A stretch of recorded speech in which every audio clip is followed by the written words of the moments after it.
wayang kulit Kliwir Hadi Suwito. Wassalamualaikum warahmatullahi wabarakatuh. Di lelampahan Semar bangun kayangan sesarengan Kidalang Kliwir Adi Wibowo sugeng amirsani ngantos purnaning cariyos.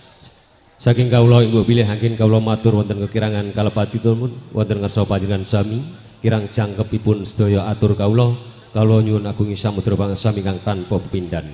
Usana kawula akhiri bila taufiq hidayah. Wassalamualaikum warahmatullahi wabarakatuh.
keket uget sak dilita mel.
Mbekekek ugek sak dolita melae olae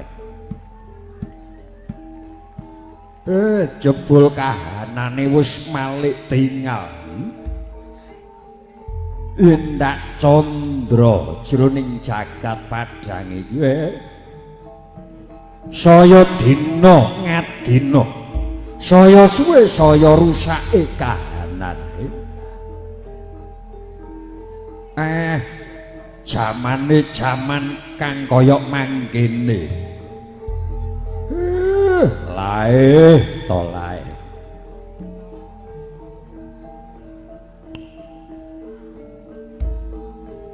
kabeh dunung ngendi papan ngendi dunung padha ngluputake wong kang lagi lumaku kang becik kang prasaja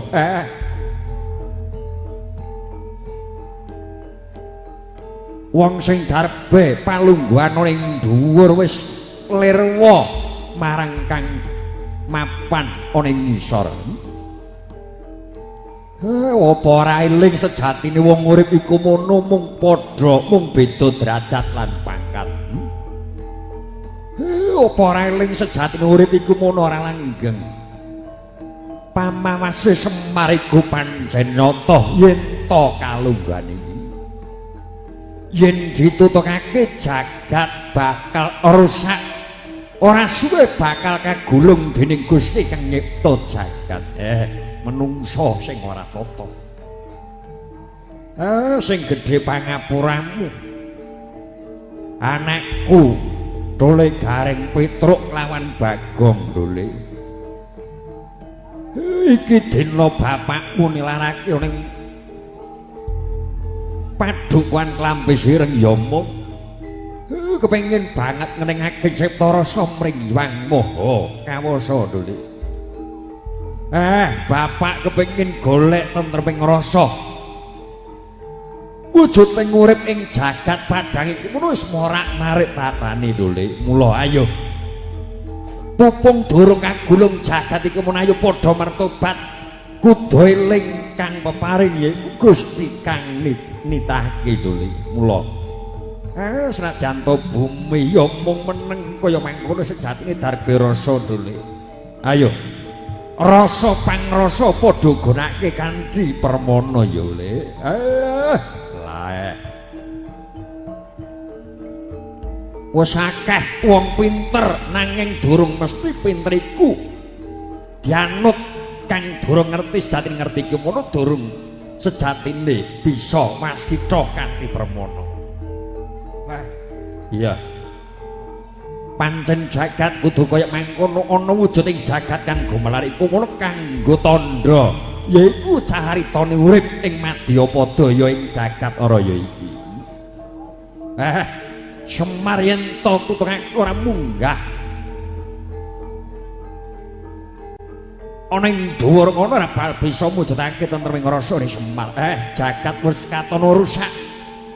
Merga saka pokal dedosane manungsa kang padha disandang. Lae.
Yat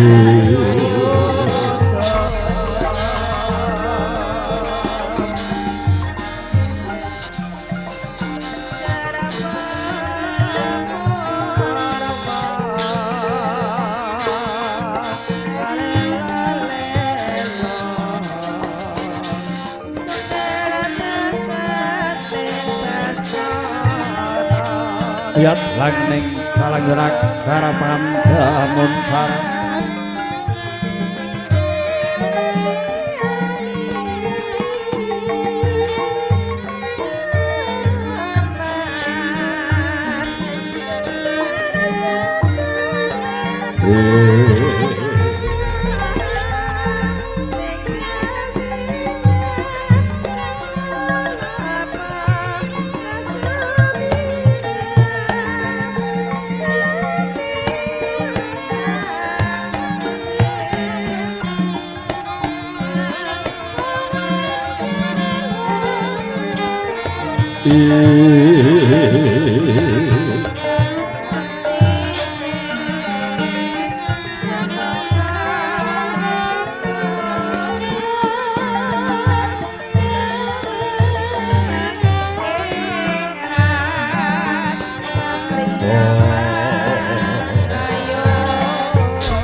ler kekonang surem sorot tanpa cak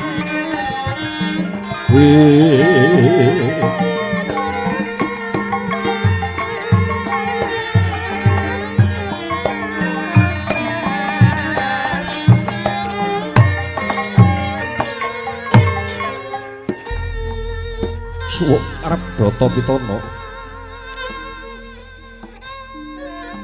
Rahayu Sagung Bawana Rahayu Kang Samya miyarsa narbuka wiwaraning kandha sinaratan pangestu ring kagungan Hengesti kuncaraning bebrayan ana nggih hamiwite lakon sarat rekapiji saking sarat Mahabharata ana nggih menika pagelaran ringgit Purwa ingkang dayane maweh pepadhang labedeng mriku sinumpe walang tuwin pralambang palupi ning agesang para wis ngarani tilaran kina kawiwitan wali songo mulya katedhak dening para pujangga menika minangka tuladha lamun watak asura nadyan pinayungan Bathara Kala kenayoman Bathari Permuni yen to hambek Cendhalana Raden Icaliyeki bakal sirna dening rodaning marang Darmastuti Ringgit Purwa ginelar ngrupaka lakoning janma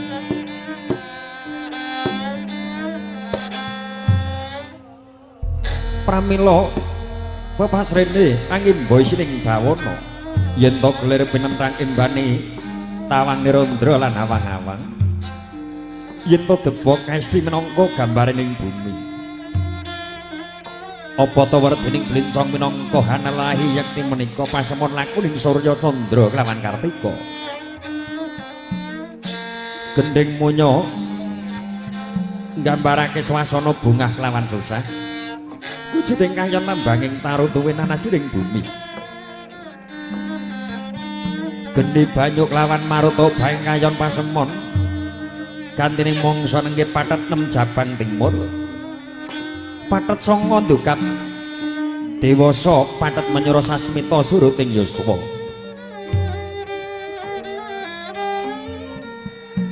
negari Dwaraka dumunung aning madyaning nusa kiblat Purwa natesan begawan ganggo kiblat Prajima nenggih samudra Indi kiblat utara natesan gunung Mandara yen to kiblat Duksena krebaning wana tunggul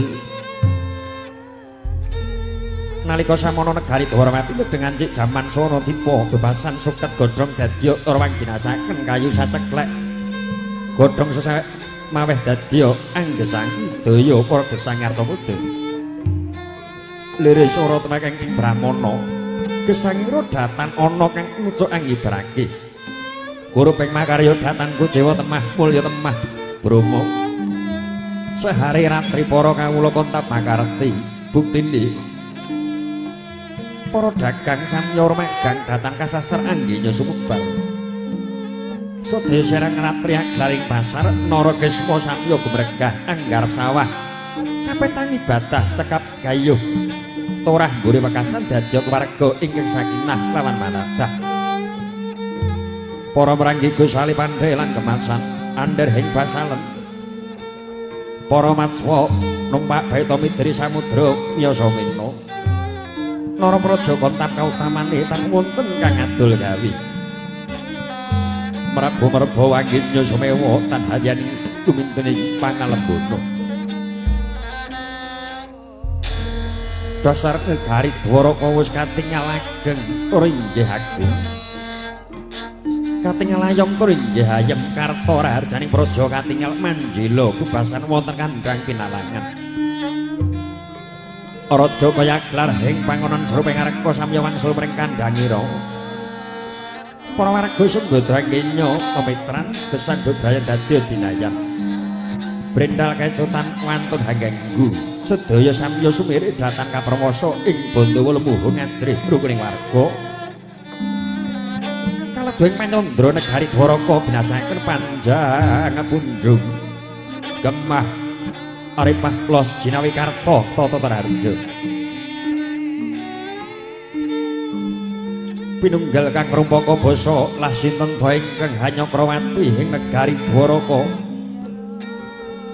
wenang den ucapna dasana mahira anenggih wis ana pilahe lamun kethek pragosa buta pracika dewa wisik pendhita peparap aratu wenang jejuluk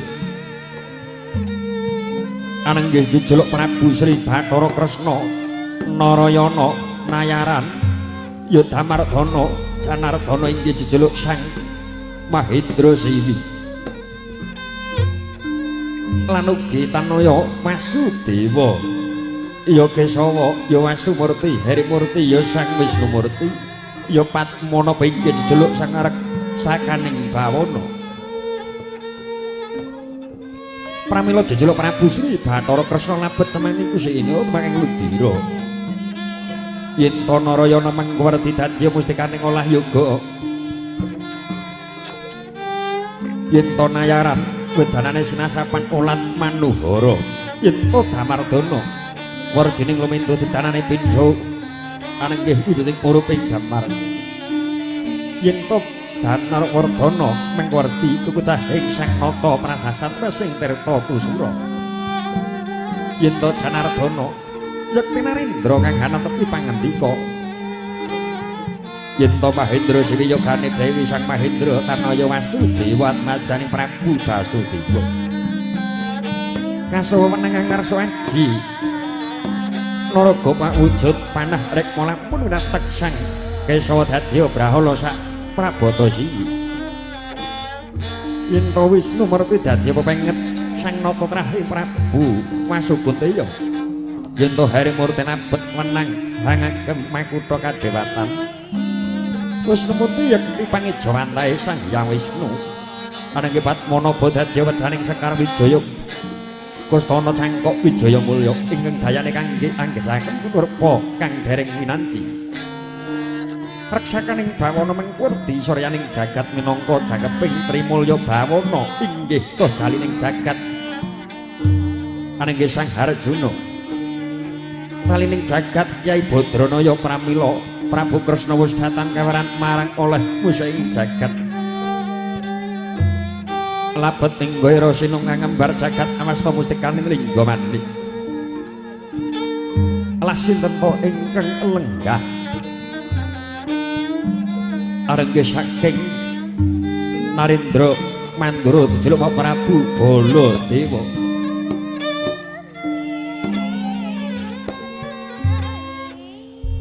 tan kangkon anenggih satya saking parang Garuda nggih Raden Samba lan malihipun wonten wujudipun anem kang bagus warnanira inggih saking lesan purana nggih Raden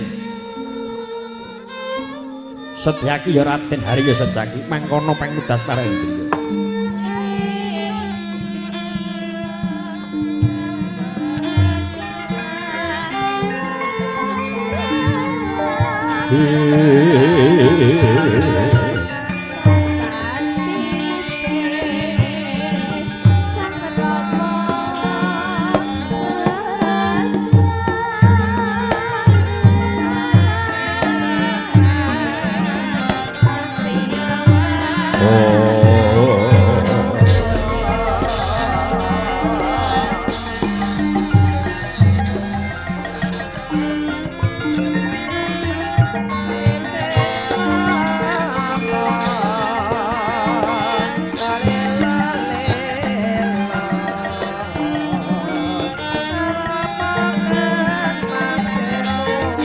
Sri Denon jroning pasewakan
Sri Denon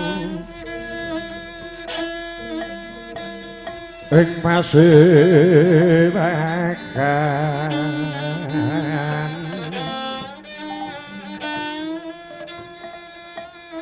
busana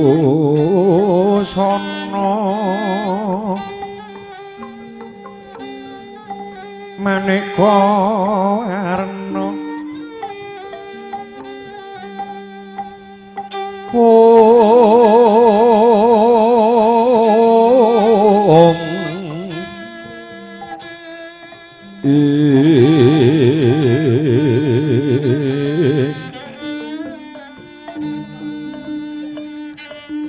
sebab puspiteng udana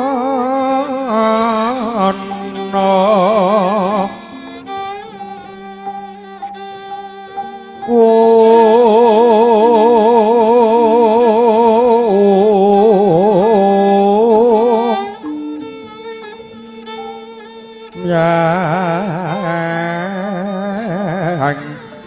pandrahing sarwa rukma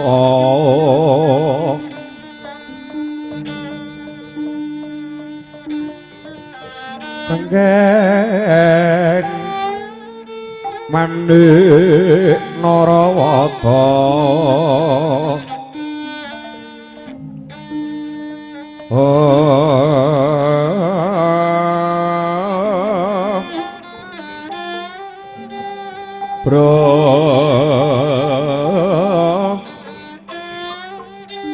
Prabanya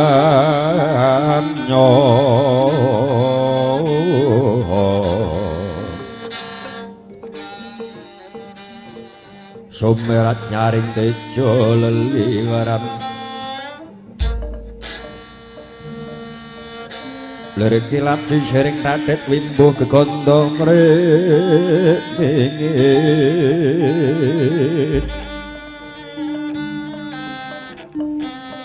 kabyuping maruta manda mangambar gongas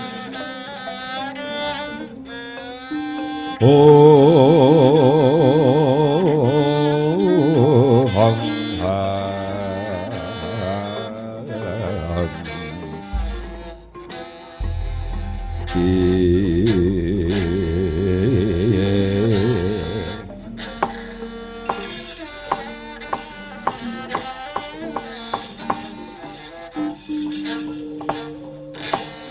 yang suksma kang mengati linunggit mugi panyaki marang panjenengan ingsun nuwun mangke Koko Prabu ing Mandura ingkang katemben prapta Koko Prabu kang raying Darawati ngaturaken pasegan program ugi kunjo sandhaping padha-padha Koko Prabu ing Darawati ladalah ya yayi kadahipun Kakang yayi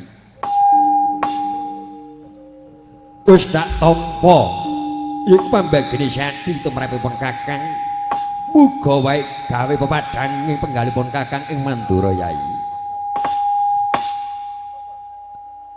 lan uga pun Kakang ngaturake maradake tamrana puja basuku Yayi Kresna nggih Koko Prabu sampun rayi padha tampi mugi dadosaken jimat paripeh mewahana teguh Hyana Basuki Koko Prabu tan kantun nengang rayi ngaturaken prayoga karanggen paduka lelenggahan kanthi suka penggalih paduka Koko Prabu ladalah ya Yayi yen tak rasa tumrapipun Kakang ing Mandranggane lelungguhan ana ing ngarsamu Yayi kaya wis ora kurang kepenak anggepun Kakang lelungguhan Yayi Koko Prabu kula pangarahi pangrang garuk dong ngaturaken sembah bekti katur mugi kunjuk sandhaping padha-padha Koko Prabu ya sumba wis tak tampa muga tumiba sapadha-padha enggal tamana puja basuki ku Yayi Sumba nggih sampun rayi padha tampi iki dadosaken pepadhang penggalih kula prayogaken nggih padha lelenggan Koko Prabu ya wis saya ora kurang penanggonipun Kakang lelenggan Koko Prabu kula pun narai lesan para ngaturaken sembah bekti katur mugi kunjuk sandhaping padha-padha Koko Prabu ya Setyaki wis tak tampa gawe marangipun Kakang ing Mandura ora liwat puja basuki enggal tamana Setyaki ndos dika dawuh sampun tampi mboten awrat anggen kula nampi saking besaripun paduka sinuwun Prabu ya prayogaken anggen paduka lelenggan ya wis ora kurang penak anggon kula lungguhan Setyaki Koko Prabu kula suwun Koko Prabu kersaripun prasajan kemawon awit ing rikalenggan samangke anggenipun paduka prapta punika kala wau tan paring nawala langkung rumen dhumateng sinten kemala syukur bage paring nawala dhumateng para kawula Projeng Darawati mila Koko Prabu ndadosaken kagiyating penggalih arayi paduka ing Darawati ambok bilik anglit ngantos agengipun anggenipun arayi Paduka gadah kalepatan dhumateng Paduka lan malihipun ing tundhanipun Paduka Prabu saged ngraosaken duka ngantos salebetipun penggalih Paduka nyuwun diagungi pangaksama Ka Prabu anjrah ingkang puspita harum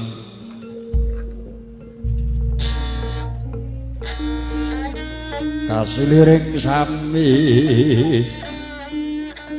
Rana amrit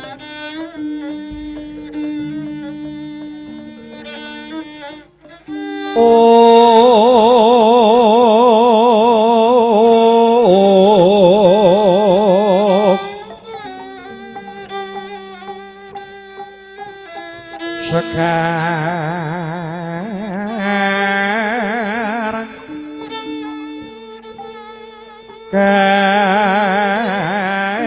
kadung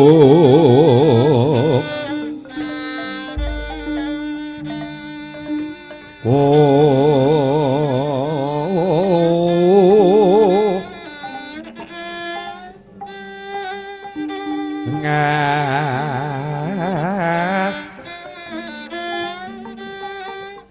pandanyo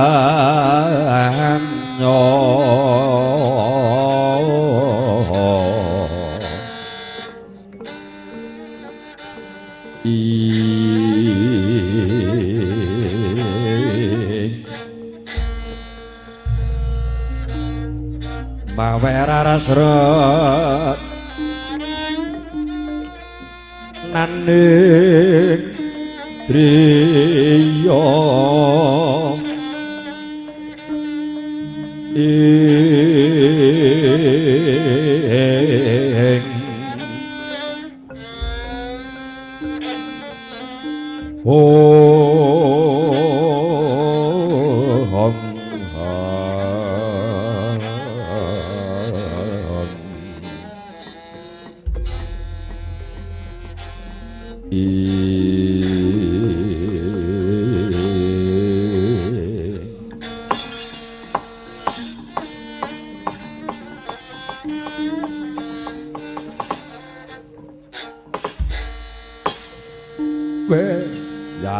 Yai kadangipun Kakang Yai.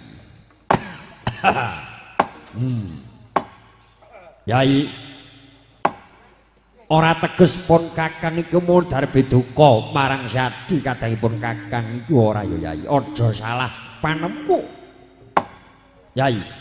Aja darbe panyokra bawa kelawan pun Kakang ing Mandura Yai. Wah. Sabab apa pun Kakang ing Mandura sawetara ora prapta marang ngarsane Sadi ya mung kepengin banget. Yaiku cilik gedene kepengin mujudake rasa tresna kelawan Sadi monggo. Kamangka rasa tresna iku mau senajan ora katon nanging bisa karasa jroning rasa kang sejati Yai. Merga wujuding rasa tresna iku mau ora mung ngandha masmara mring manita iku ora ya Yai. Wujuding tresna iku maneka warna 1000 werna cara paribasanipun Yai. Mila ing kalanggan iki pun Kakang kepengin banget daya-daya hangewene kaya ngapa anggone Sadi mujudake lenggahe dampar ing Praja Indrawati. Kepengin anggone ngayomi para kawula iku mau kanthi becik apa kantritan utama Yai. Mula aja kaget marang jroning rasamu yen to kalungganipun Kakang anggone praptotan paring nawala luwih dhisik marang Sadi. Yai, wonten pibilang dawuh para Prabu. Iki dina pun Kakang ya mung kepengin banget mitarang marang Sadi, ya mung sira to Yai. Kalunggan iki pun Kakang wis sawetara suwe iku mireng pengabaran kang wis sumebar. Lan uga ujine mbok bakul Srambiwara kang wis padha ngabarake apa pancen bener to Yai para dage yen to pancen iki pengabaran pancen bener para dage enggal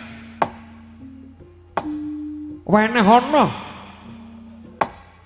metarang pun Kakang ing Mandura sabab pun Kakang iki mono wis ora saranta yaiku kepungkure padha wis ngabarake iku jeneng nggo bakul sinambi wis padha semebar Yai. Apa pancen bener yen kalunggan iki ana ing praja ing Ngamarta lagi padha peteng wujud ting maneka warna bebentuk kang tumiba Yai Kresna. Mara diakinggal matur Kang Prasaja Yai. Koko Prabu ing Mandura. Saderepun kula nyuwun diagungi pangangsa bilih. Sina sawrat anggen kula paring atur dhateng Paduka paring pirsa. Ananging yektosipun menapa sak pengripun Paduka aturaken dhateng Rai Paduka punika leres sanget Koko Prabu mila. Kados pundi anggenipun Yayi Samyaji nandhang kados mekaten. Kula suwun Rai Paduka miwah Paduka Koko Prabu kersanipun paring sabiyantu dhateng para Pandhawa Koko Prabu mila. Menapa badhe tega sanget dhumateng para Pandhawa Koko Prabu? Adalah ra apa to, ra apa.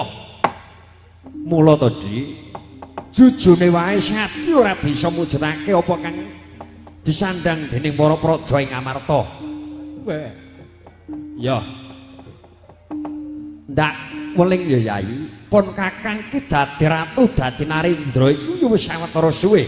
Mongko dadi Narendra iku mono ora gampang ya Yai. Didikane wujude Narendra utawa ratu iku mau kanthi dasar lila lan legawaning rasa, yaiku ngayomi para kawula cilik kudu bisa ndarbeni rasa kang prasaja, aja ndarbe rasa banjing demban cilada tegese bedak-bedake sepadaning urip sing diayomi lha iku ora kena. Mula sok kala mangsa sing lungguh ana jroning dampar pelengganing ratu. Ratu iku mung yen ora prasaja marang kawula cilik ing tundhone bakal kawulane bakal gugat yaiku marang ratune lho iku wis akeh. Mula dadi ratu bebasan ana dalan-dalan sing durung dibangun kudu bisa prasaja, kudu eling sing milih Sadi iki saka sapa lho iki. Aja dopeh lungguh ning dhuwur lali sing isor iku ora kena.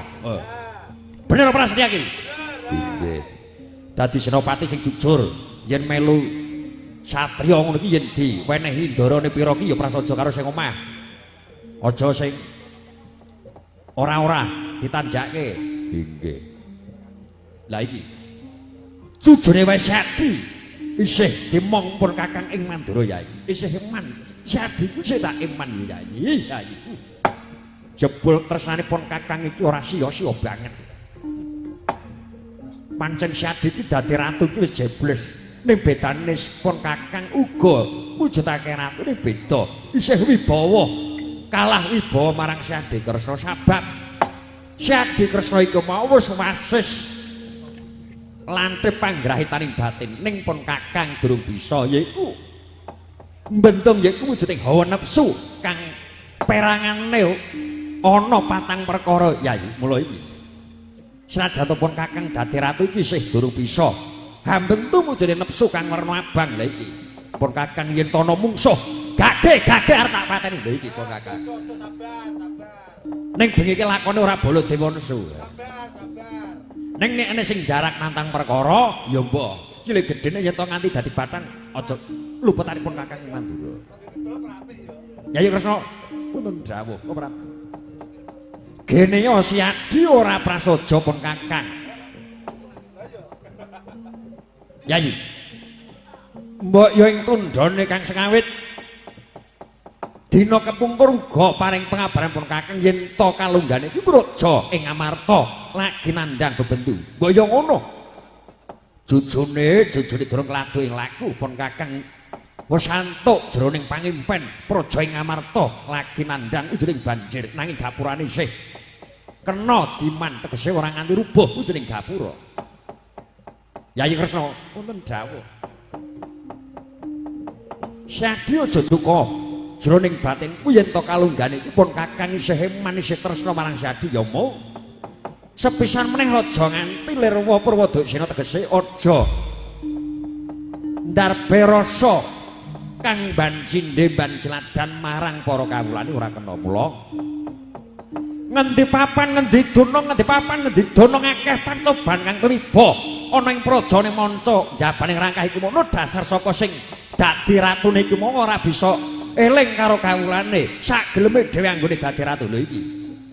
Mula wujude banjir, wujude lindu gunung jeblok segara wutah ning daratan iki ngono gara-garane jalarane ora liya mung sing lenggahe ratu iki mau kurang prasaja, kurang migatekake marang kawula cilik lho iki. Mula sepisan meneh dadi ratu kudu sing prasaja sing jujur supaya bisa nganti ing tundhone bisa dadi narendra kang becik laku kang utama yayi. Tan samar pamuring soksma sinuksmaya winahya ing ngasepi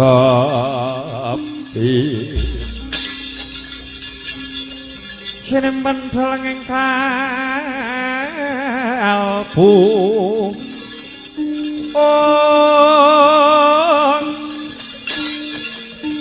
pambukaning warana harlen saking layep-layep ing aluyup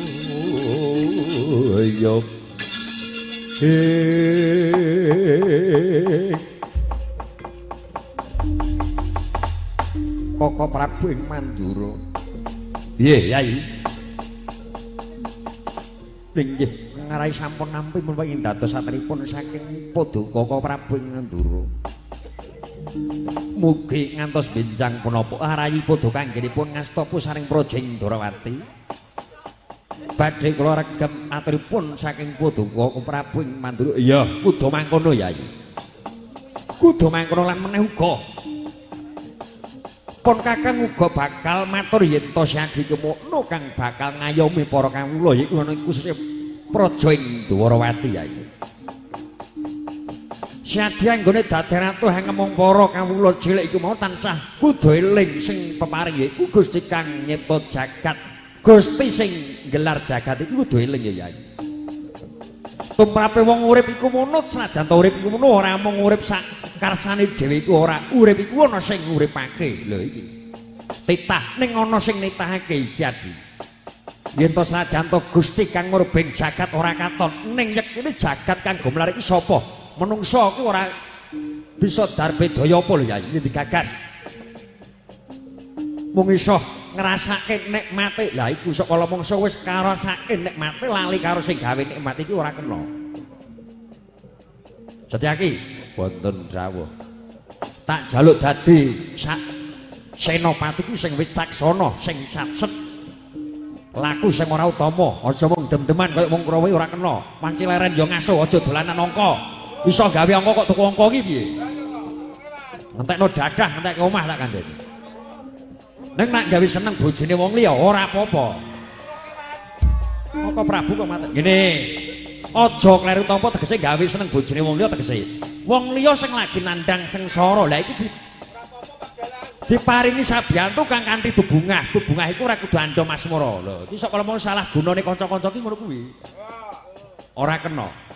Kaya sing balung kae loro kae wah jan bagus enom dalang kabeh. Iya. Kayak kudu ditiru kae.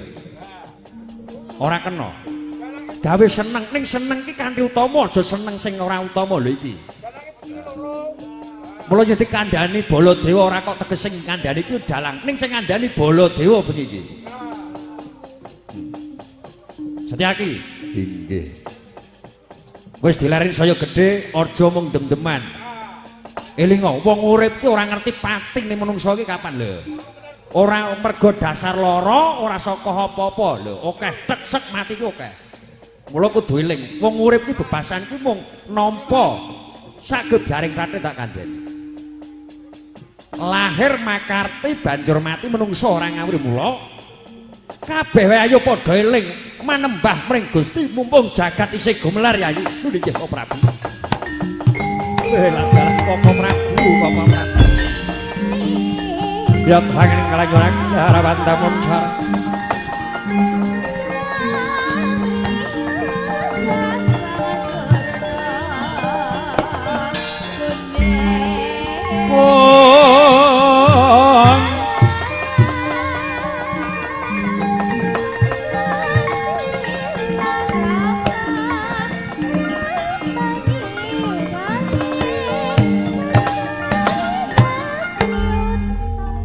Nggih Koko Prabu ing Mandura. Kula sampun rumaos bengah penggalih batos ngarahipun ing Ndrawati Koko Prabu. Mila Koko Prabu. Lan malih ing dinten samangke sabab ingkang dadosaken bebendu wonten salebeting praja ing Ngamarta.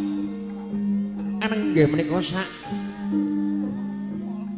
pengeripun Kakang Nayataka nilaraken saking padukan Karangkandhapeng ugi saking praja ing Ngamarta Koko Prabu mila bebasanipun para Pandhawa datan wonten ingkang hamomong Koko Prabu mila mujudaken bebendu ingkang sami dumawah wonten praja ing Ngamarta Koko Prabu. Dalah. Ya. Pancen Kakang Nayataka iki mono kang bakal hangemong, kang dimong. Kamong apa sing dimong ya mung anut apa sing distoki dening Kakang Nayataka. Jroning paugeran jroning kang lungguhing Narendra praja Ngamarta yen ora didasar hangemong Kakang Nayataka ora bakal bisa laku kang utama. Yo Yayi. Yen kaya mangkono temrape Sadi pun Kakang ya mung nganut apa kang dadi kersane Sadi Kresna kadhahipun Kakang Yayi. Nggih Koko Prabu. Kula suwun padha Koko Prabu ugi arahi padha ing samangke. Daya-daya paring sabiyantu dhumateng arahi ing Ngamarta Koko Prabu mila. Kula suwun padha Koko Prabu ing Mandura kersanipun nglampah langkung rumiyin wonten sak jawaning rangkah. Wonten sak jawaning gapuraning Dwarawati. Ing mangke arayipun badhe hanyusul lampahipun Paduka mangkono nggih ya yen kaya manungipun Kakang minta pamit tak enteni ana jabaning rangkah sawi kula dherekaken Koko Prabu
Yayi Samba uga Setyaki wonten dawuh Prabu wonten dawuh Kanjeng Dewaji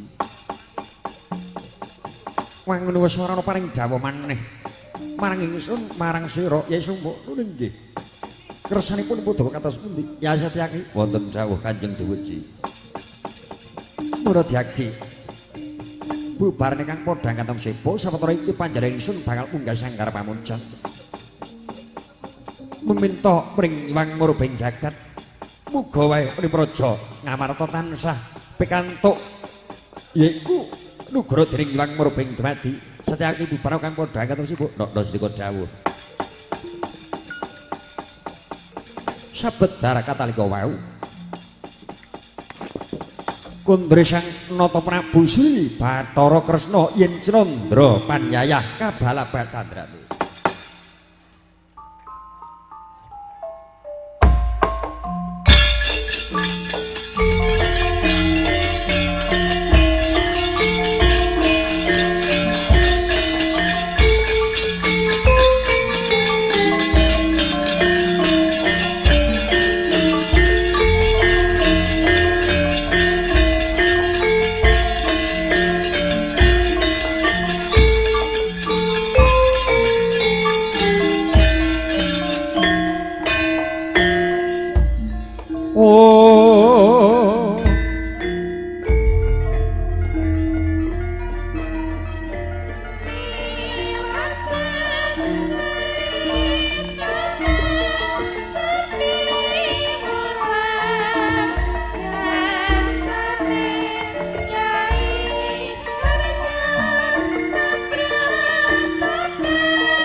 panjang Dek. Iya.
hop goyang hop. Ki apa nonton rayup. Iya. Ledeke ayu. Gawane sing ngendang. Rayup gratis rasah nyawer ya. Ayo malang kakek. Dewawan.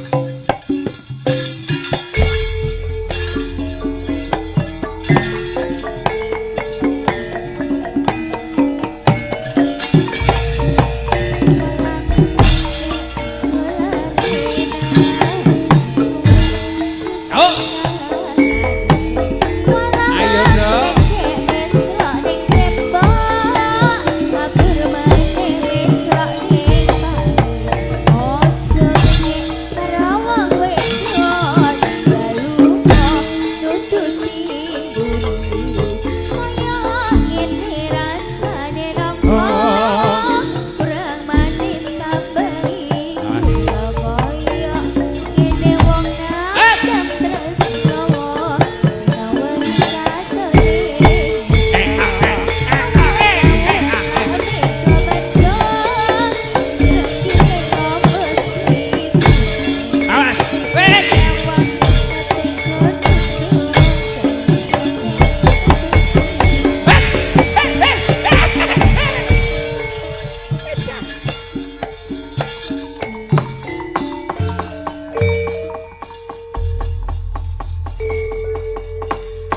Aja turu sore kaki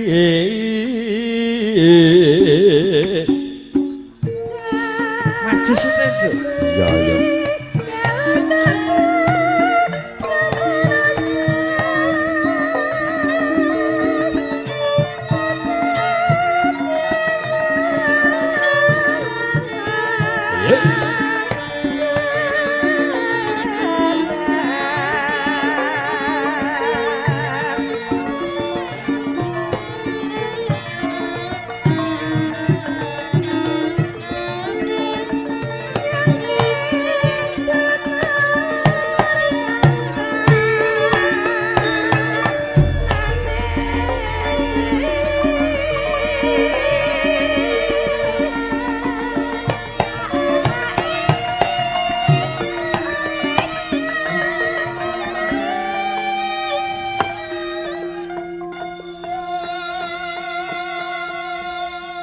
Nduk, anakku nduk sing blenuk mung sira lingga iya nduk. Iya ya engko piye ae. Pokoke bakune bengi iki kudu tansah ngebake rasa syukur ya nduk wis padha kumpul ana ing desa Tambakan kene. Ngono. Monggo.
Gongeng nuwun. Assalamualaikum warahmatullahi wabarakatuh, Nduk. Waalaikumsalam ya.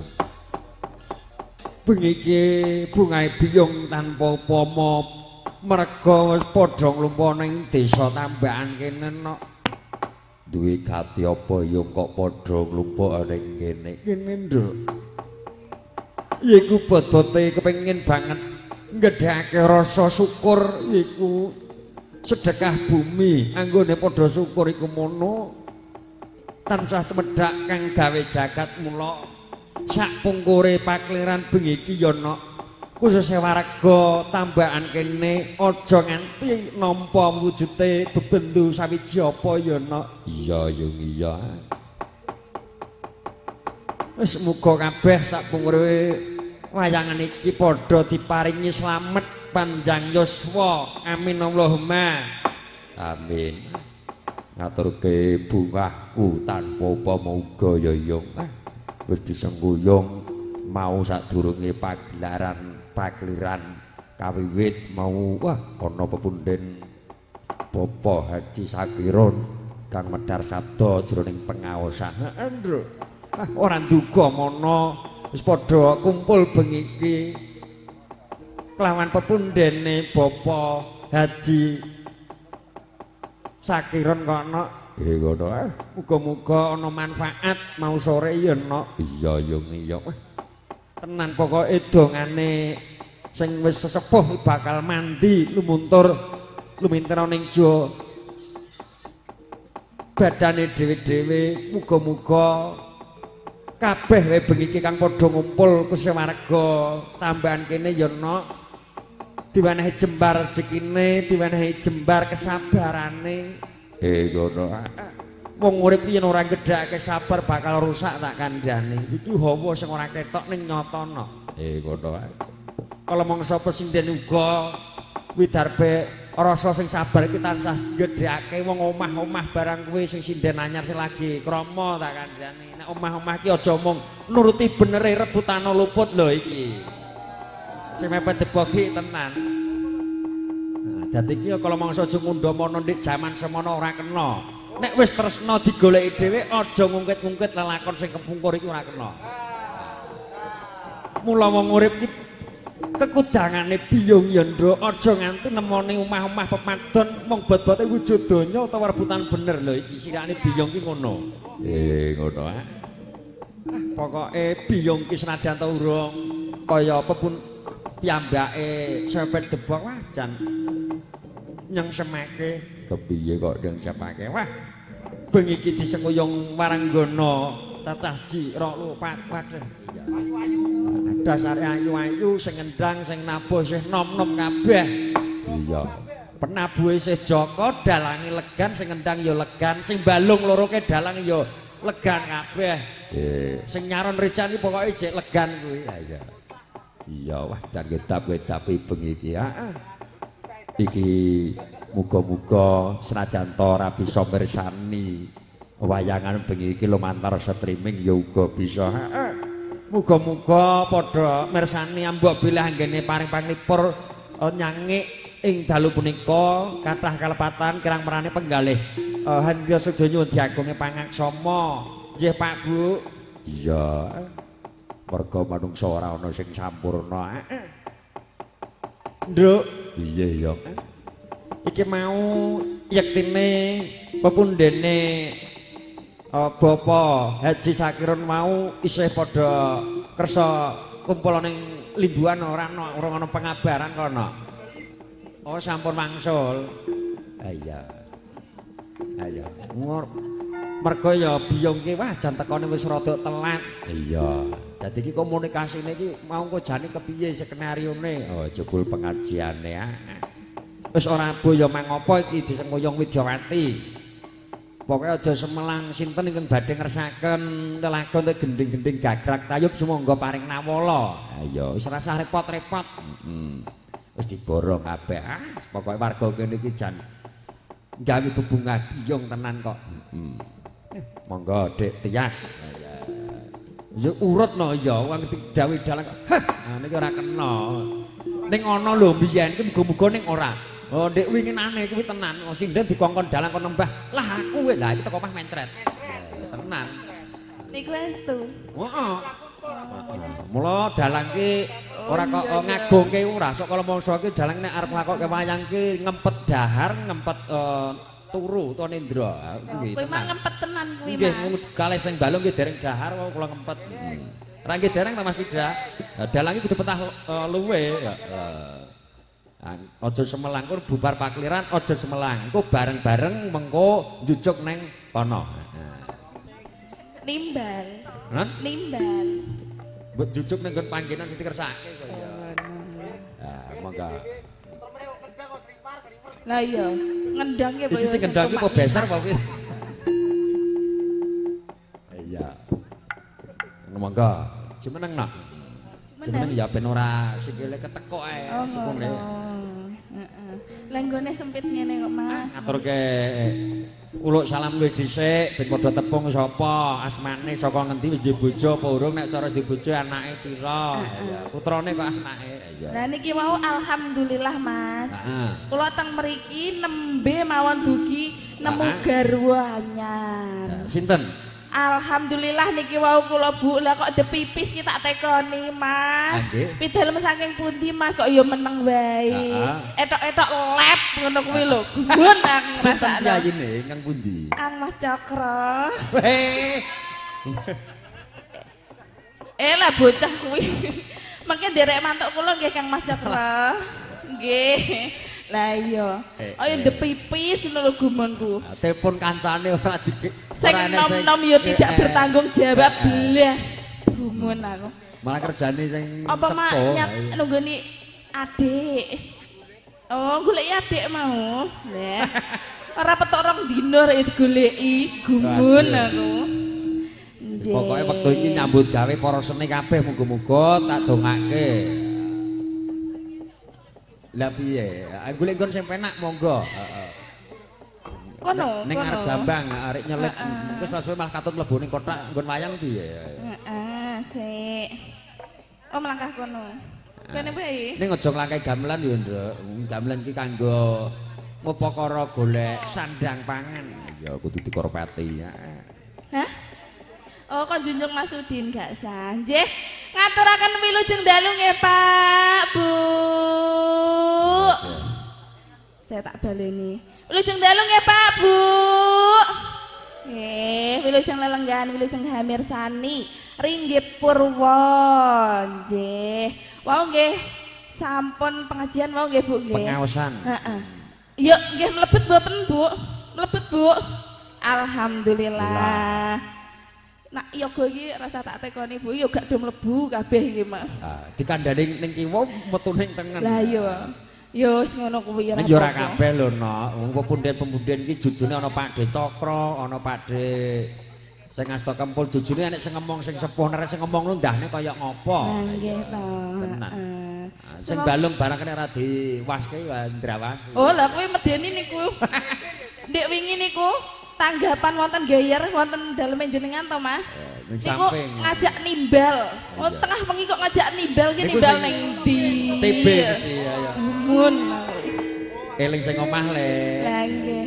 Tengah wengi niku to Bu ngajak nimbal. Ayo Dik nimbal. Lah nimbal ning ndi tengah wengi kok nimbal nggih Bu nggih? Lah nggih to. TB kuwi lho. Pokoke anggere enek sing macem-macem lapor aku, Nduk. Wis ora apa-apa Mas, sesuk-sesuk nah nimbale wong ndek inyo kesusu kaya bojoku ning mah kok yo. Nggih. Sumangga Bu mbok badhe ngersakake tetembangan dalu niki. Ora nawani kowe Mas. Monggo keparing Bapak Lurah Titias. Oh nggih. Monggo. Pak Inggi sih teng mriki nggih. Tasih. Baik aturan Teng Pak pundi, Pak Kron Rukin nika panjenipun Bapak Dul Rahman. Katur wilujeng dalu Pak Inggi. Pundi Pak Inggine? Oh nggih. Oh mriku. Alah, kula nggih. Rada piye ngono nek dikon rono. Ora apa-apa, Nduk. Dadi pancing, Nduk. Ayo medun, Nduk. Serepake, Cok. Duduk, duduk. Bertau weles mawon monggo.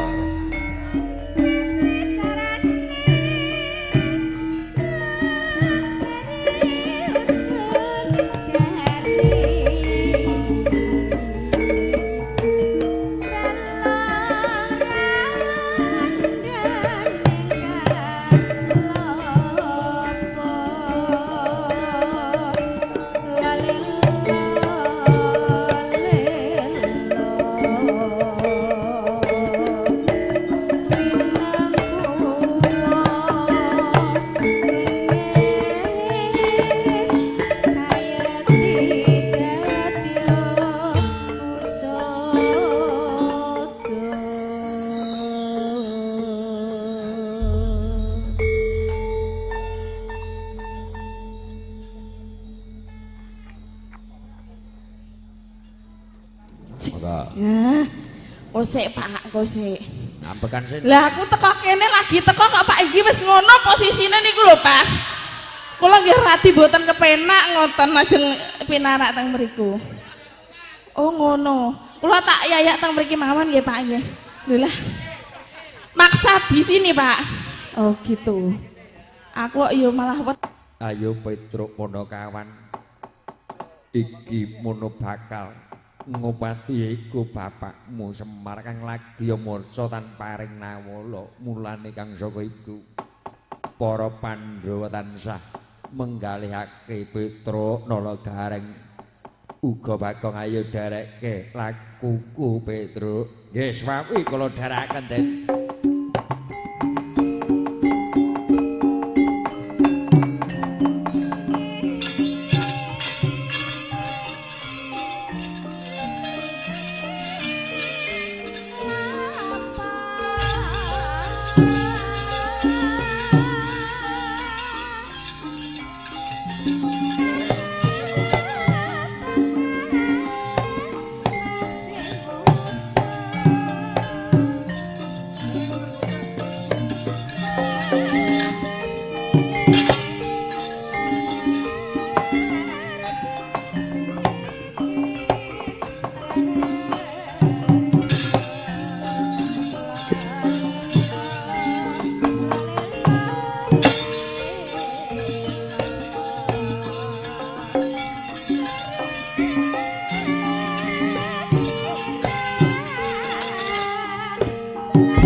Ya telangan ing kalangan aglar pandamun sareng dina narek kekoneng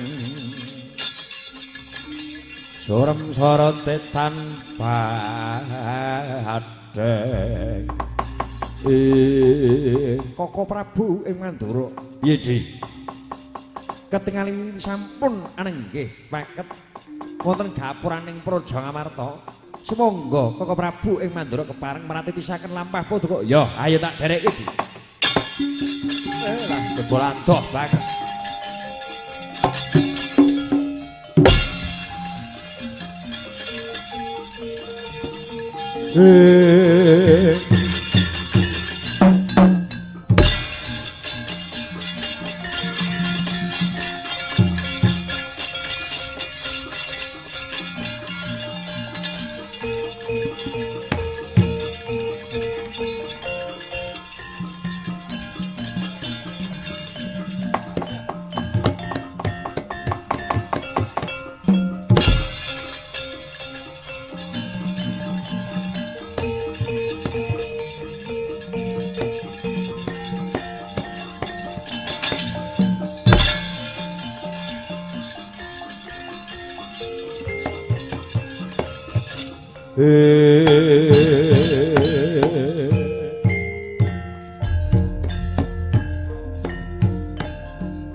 Semarik poten prayekno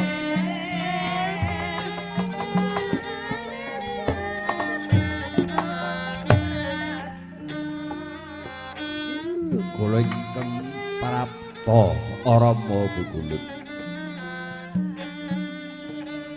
manggota kita Ismaya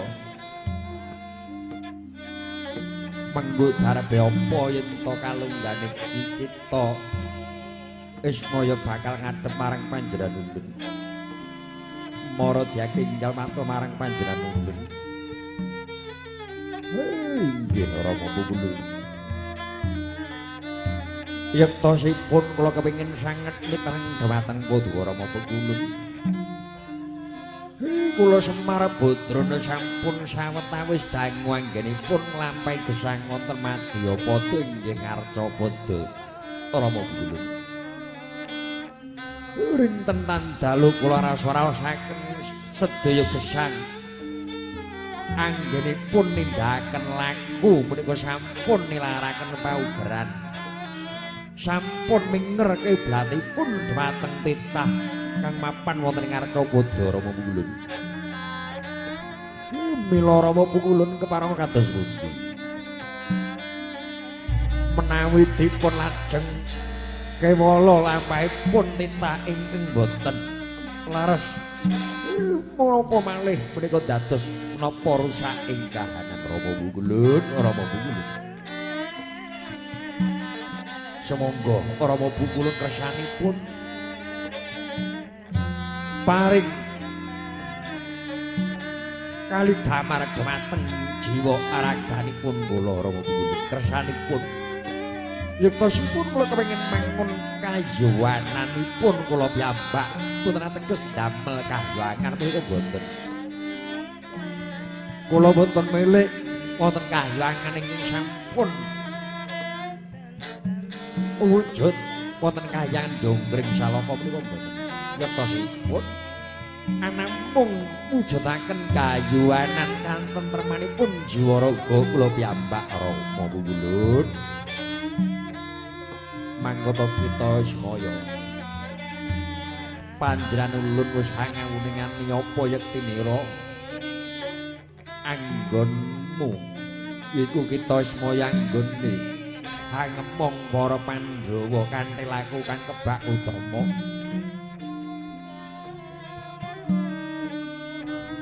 ya mung paling marang panjenengan ulun. Nganti kapan aja bosan anggon jeneng kita semaya hamomong para Pandhawa kang kepalaku kang utama mahapek ing budi. Jroning urip ing Arcapada iku tansah kebak ing panggoda. Aja pisan-pisan nampa pacoban pringwang murbing dumadi kanthi dedasar darbe pangresuling batin iku ora kena jeneng kita semaya. Tansah kudu bisa tinampa kanthi lila legawaning arasan niraya jeneng kita semaya. Sapa wae sing bakal dicoba bakune mengko bakal diunggahke derajate dening Kang Nyipta jagat. Mula sok kala mangsa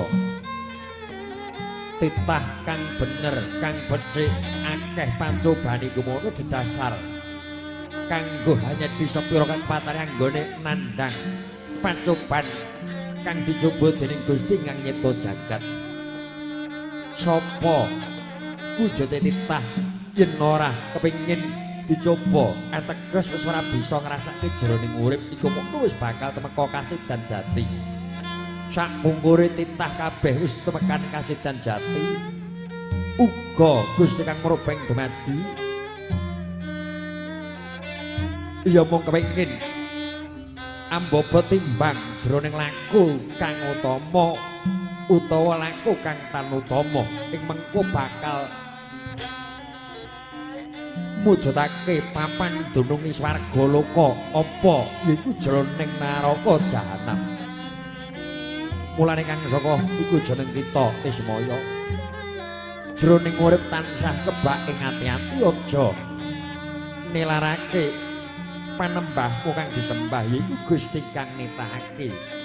Titah iku mono ana kang hanitahake aja nganti nglirwa ing panembah kang sejati kang anggelar jagat iki ya mung Gusti Kang Nyipta jagat kita semaya.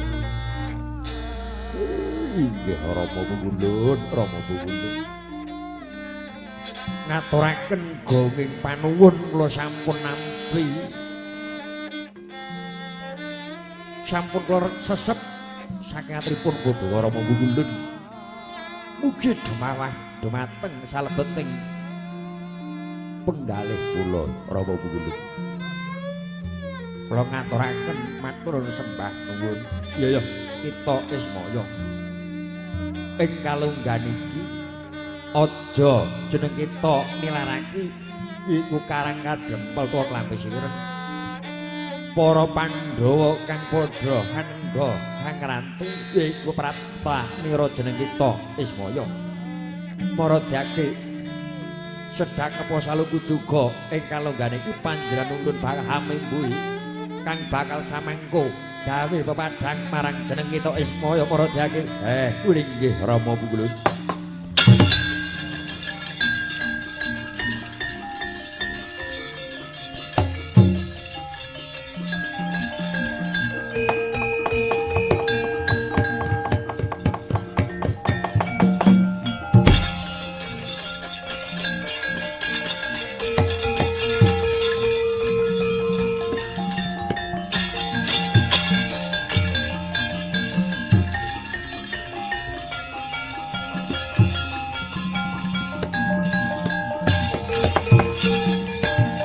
Samareka den prayitna pamonging para Pandhawa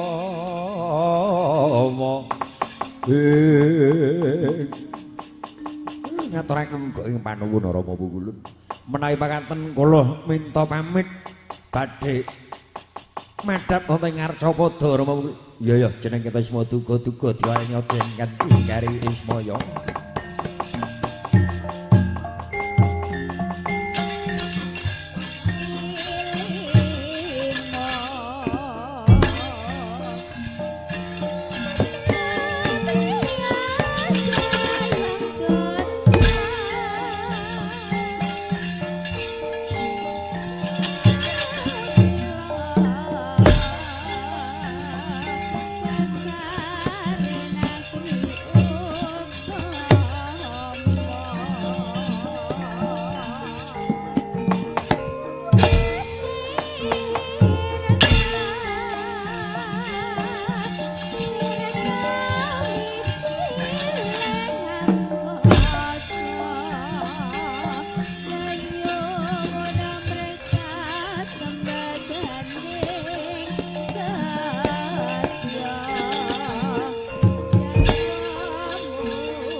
Kowe ra salah.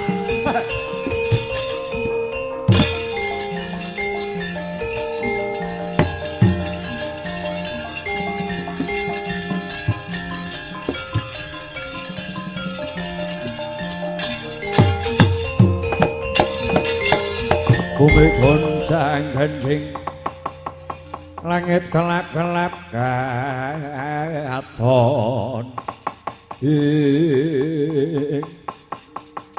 Koko Prabu ing Dwarawati mewah padha Koko Prabu ing Mandura. Wonten wigatos punapa Koko Prabu Dwarawati anggenipun prapta paduka kekalih. Sumangga kersanipun maring atur dhateng rayi Padaka ing Ngamarta. Yayi Samyaji. Kula suwun Yayi Samyaji ampun ndadosaken kagiyating penggalih Padaka awit ing dinten samangke pamasipun Kakang ing Dwarawati sinaosa praja ing Ngamarta katemben nampi wujuding bebendu. Sapengeripun Kakang Nayataka hanilaraken saking padowan klambi sira. Sumangga Yayi Samyaji kersanipun pinitaya lan ugi pun Kakang ing Dwarawati tansah pinitaya mugi boten dangu malih wonten margi ingkang utami Yayi Samyaji.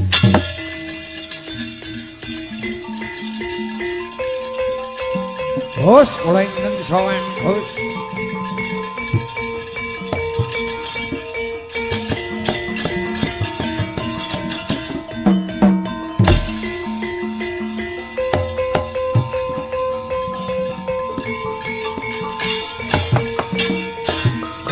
Wong yen luhung petah topo goreng guling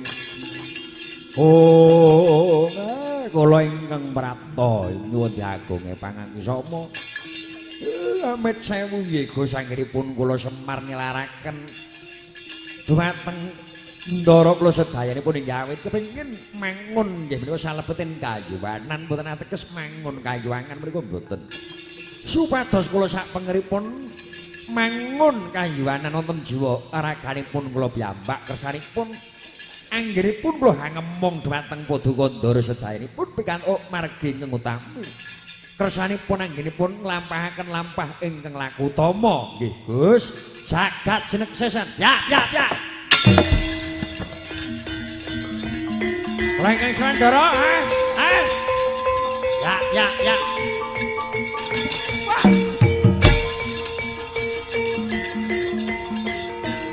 Betul.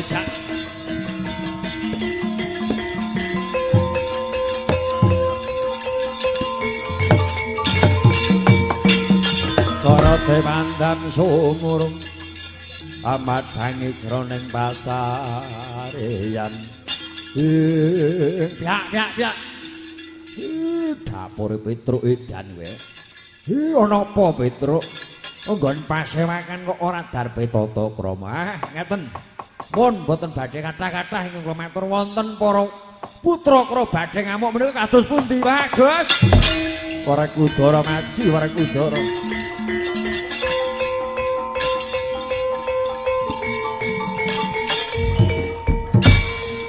Semangga Gus.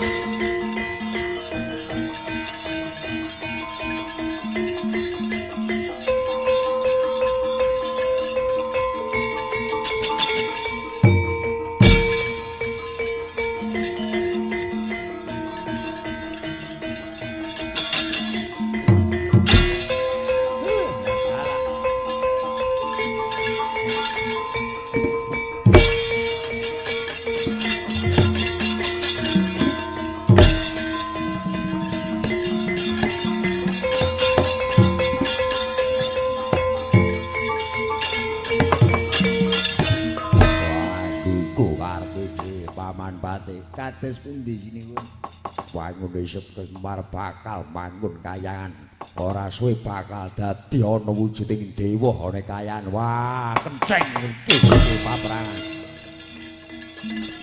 Wah.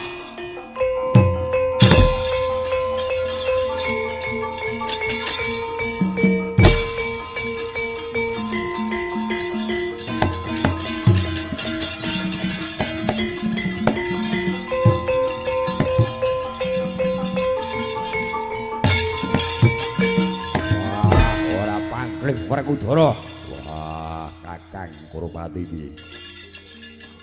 Iki dina aja kebajorake anggone mangkayahan Kakang Nayataka.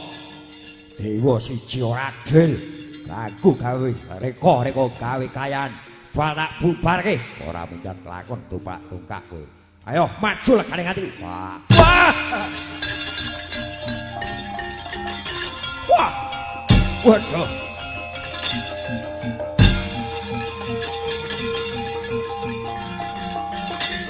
Hei. Hei. Hei. Ah. Yo. Yo. Yo. Wah.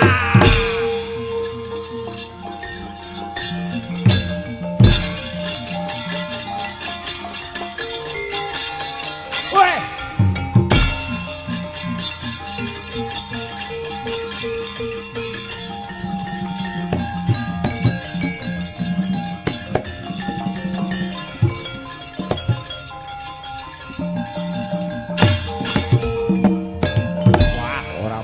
Werkudara. Wah, gawene nalangi Semar. Gore Semar tugel gole. Wah. Wah. Weh. As.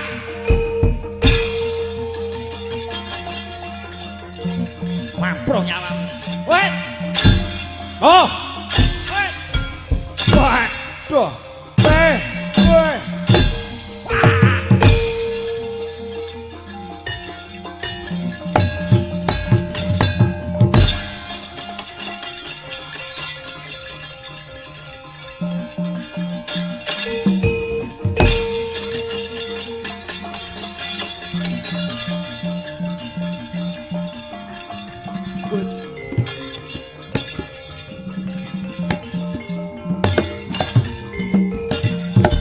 Werkudara. Wah, rasa kanggo gawe bali. Yen ora kepengin tak tungkak. Wah, mati dereng aku. Wah. Wah.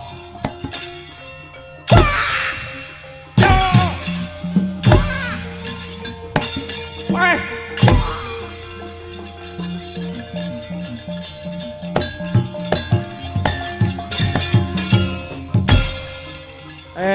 Mundur.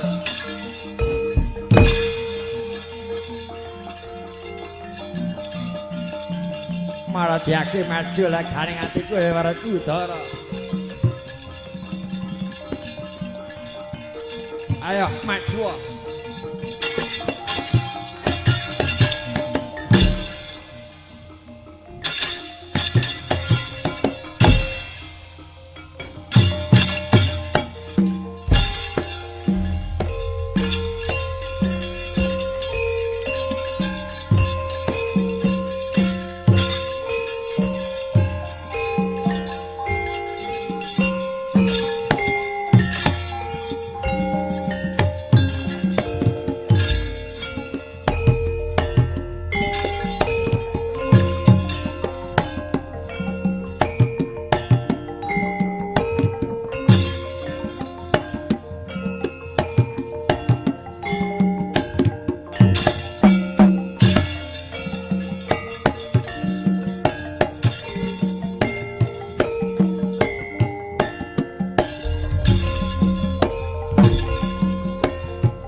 udara Gus.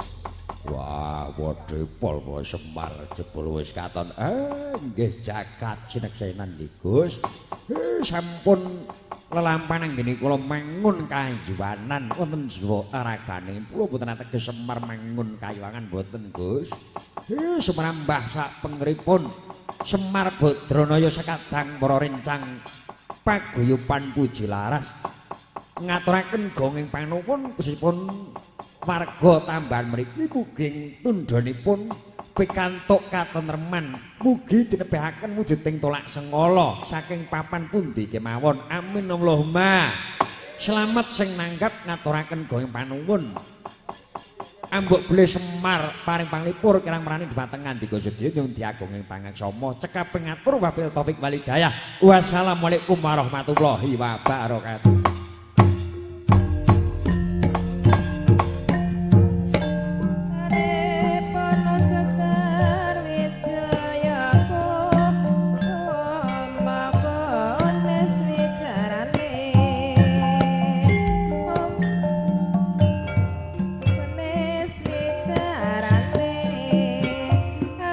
Sisi